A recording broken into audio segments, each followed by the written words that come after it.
반갑습니다. 11월 22일 토요일 새벽 말씀 되겠습니다.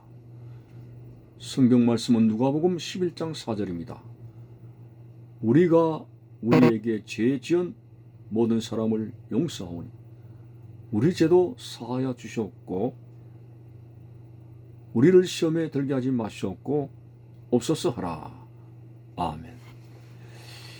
주기도문의 내용을 계속적으로 살펴보는 가운데 오늘은 4절 중에도 죄의 문제에 대한 기도를 한번 생각해 보겠습니다. 우리가 우리에게 죄 지은 모든 사람을 용서하오니 우리 죄도 사하여 주셨고, 오늘 이 말씀의 뜻은 무엇인가? 죄의 짐을 붓는다는 것은 구원과 직결되는 사실입니다. 수고하고 무거운 짐진 자들아 다 내게로 오라고 하신 말씀 중에서 그 짐이 경제적이고 질병의 문제, 가족 우환의 문제, 여러 가지 걱정근심거리의 짐이 있습니다마는 가장 우리가 힘든 짐은 바로 죄를 짓는 죄의 짐이 되는 것입니다. 하나님의 아들 예수님께 가면은, 죄 사함의 권세를 가진 예수님께 가면은 바로 죄라고 하는 무거운 짐이 벗겨지게 되고 쉼을 얻게 됩니다. 천국에는 죄가 있어가지고는 들어갈 수가 없습니다. 그리고 우리는 자력으로 어떻게 죄를 사할 수가 없습니다. 하나님께서 독생자 예수를 보내신 데는 이런 죄의 문제를 해결하시기 위해서 그의 아들 예수의 피를 통해서 우리에게 죄 사함의 길을 열어주셨고, 그 아들 예수의 피가 우리를 깨끗하게 하실 것이라고 말씀하신 대로 우리의 죄가 주홍같이 붉을지라도 양털같이 희게 된다는 귀한 말씀을 믿게 되는 것입니다. 자, 그래서 이렇게 예수 그리스도의 피를 믿을 때에 죄가 용서되는 데 있어서 이 죄 사함을 받게 되는 데 주기도문 내용에 있어서 죄의 사함을 받게 되는 데 있어서 상대적인 문제로 예수님께서 언급하시며 기도하라고 했습니다. 무슨 말이냐? 너희는 우리가 우리에게 죄 지은 모든 사람을 용서하오니 우리 죄도 사하여 주셨고, 그렇습니다. 내가 살아가는 이 사람의 공동체 안에 있어서 서로 간에 왈가왈부하는 가운데 마음의 상처를 주고 받고 엉어리치고 하는 그런 일들이 많지 않습니까?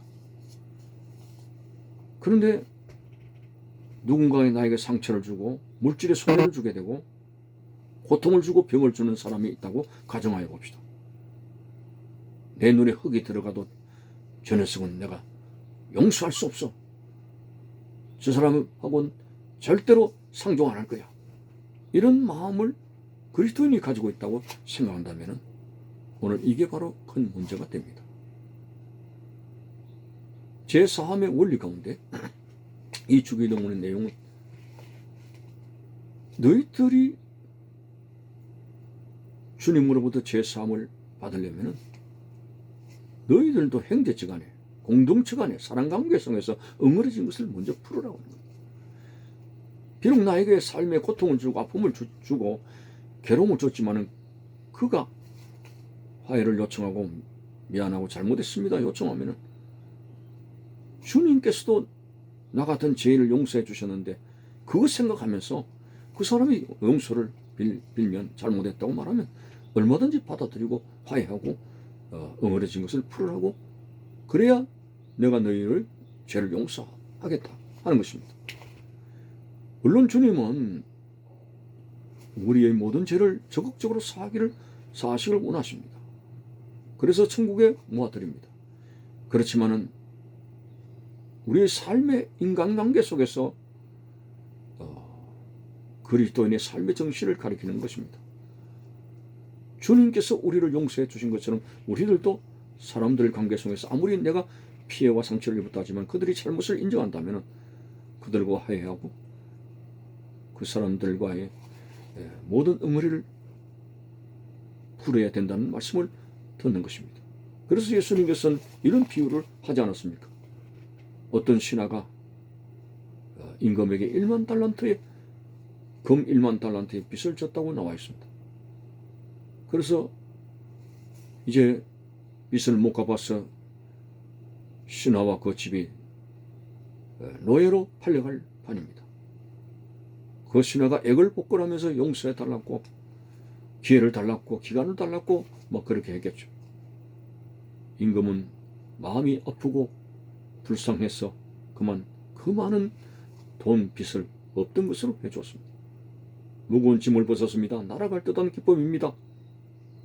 이 신하는 너무나 춤을 추면서 날아갈 듯한 기쁨을 가지고 집으로 돌아오는 도중에 아마도 장터에서 자기에게 500데나리온 빚진 자를 잡았습니다. 요놈 봐라, 여기에 있었구나. 너 잘못 났다 하면서 맥살을 잡고 내 빚을 갚으라고 했습니다. 그 사람이 봐달라고 너무 가난하고 힘들고 미안하지만 좀 기한을 달라고 했습니다. 어디 내 돈을 떼먹느냐고 하면서 그렇게 액을 복을 용서를 구해도 용서하지 않고 그 사람을 감옥에 넣었다 하는 것입니다. 이 소문이 임금의 귀에 들렸다 이거죠. 그래서 임금은 노발대발하면서 그 신하놈을 다시 내 앞으로 대령하라. 그래서 왔습니다. 여인놈아, 나는 너에게 금 1만 달란트의 빚 엄청난 걸 탕감해 줬다. 거기에 비해 500디나리오라는 것은 금 1만 달란트 게임도 안 되는 지극히 미미한 빚인데 너는 그것을 용서하지 않았느냐, 탕감해 주지 않았느냐. 내가 너에게 엄청난 것을 생각하면 그건 아무것도 아니다. 너도 사랑의 빚을 탕감받은 것을 생각하면 그 사람 용서하는 것이 은혜 받은 사람의 도리가 아니냐, 이 나쁜 사람아 하면서 다시 그를 감옥에 넣었다고 하는 말씀은 오늘 주기도문과 관계가 있습니다. 본문을 다시 돌아가면은 우리에게 죄 지은 모든 사람을 용서하오니 우리 죄도 사하여 주셨고, 그렇습니다. 나같이 죄로 인해서 죽을 수밖에 없는 이 죄인을 예수님께서 십자가의 피로 용서하셨다는 엄청난 금 1만 달란트의 사랑의 빚을 생각한다면 우리들도 용서하지 못할 사람 없습니다. 여기서 인간관계 용서라고 하는 것은 죄사함을 준다는 것이 아니고 응어리를 푼다는 것이죠. 화해합니다. 그 사람이 잘못했습니다, 미안합니다 할 때 다 마음을 풀어야 됩니다. 주님께서 나에게 베푸신 은혜를 생각하면 그거 다 풀어야 됩니다. 자, 그런 인간관계, 상대적인 관계로 말미암아 예수님께서 제사함의 원리를 말씀하신 것입니다. 너희들이 형제들의 잘못을 미안하다고 잘못했을 때 받아들이지 아니한다면, 그렇게 무자비하게 나간다면 나도 너희들에게 무자비하게 나가고 용서하지 않겠다.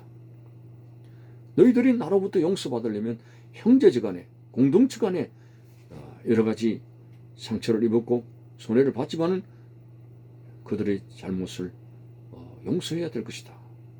나는 이 말씀의 요지에 대해서 하나님이 우리에 대해서, 우리의 죄에 대해서 자비를 베푸신 것처럼 우리들도 하나님 앞에서 자비와 사랑을 가지고 살아가야 된다는 것 우리는 발견하게 됩니다.